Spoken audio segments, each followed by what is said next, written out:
పాకిస్తాన్ ఆఫ్ఘనిస్తాన్ సరిహద్దులో యుద్ధ మేఘాలు కమ్ముకున్నాయి. వివాదాస్పద డ్యూరాండ్ లైన్ వద్ద జరిగిన భీకర పోరులో ఆఫ్ఘన్ దళాలు పాకిస్తాన్ సైనిక స్థావరంపై మెరుపుదాడి చేశాయి.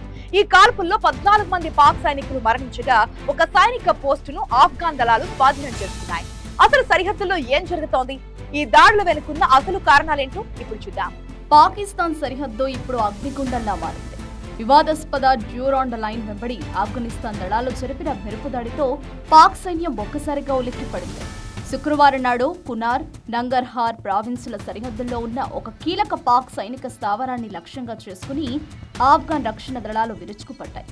ఈ భీకర కాల్పులో 14 మంది పాకిస్తాన్ సైనికులు అక్కడికక్కడే మరణించగా మరో 11 మంది తీవ్రంగా గాయపడ్డారు. దాడుల ధాటికి పాక్ సైన్యానికి చెందిన సాయుధ ట్యాంకులు, రవాణా వాహనాలు తునాతునకలయ్యాయి. సైనిక శిబిరం మొత్తం శిథిరాల కుప్పగా మారిపోయింది. అయితే ఈ పోరు కేవలం కాల్పులతోనే ముగియలేదు. పాకిస్తాన్ కు చెందిన ఒక వ్యూహాత్మక సైనిక పోస్టును కూడా ఆఫ్ఘన్ దళాలు తమ ఆధీనంలోకి తీసుకున్నాయి. ఇది పాక్ సైన్యానికి కోలుకోలేని దెబ్బగా భావిస్తున్నారు. నిజానికి గత ఫిబ్రవరిలో పాకిస్తాన్ వైమానిక దళం ఆఫ్ఘనిస్తాన్లోని పలు ప్రాంతాలపై దాడులు చేయడంతో ఈ గొడవ మొదలైంది. దానికి ప్రతీకారంగానే తాము ఈ మెరుపు దాడులు చేస్తున్నామని ఆఫ్ఘన్ ప్రభుత్వం స్పష్టం చేసింది.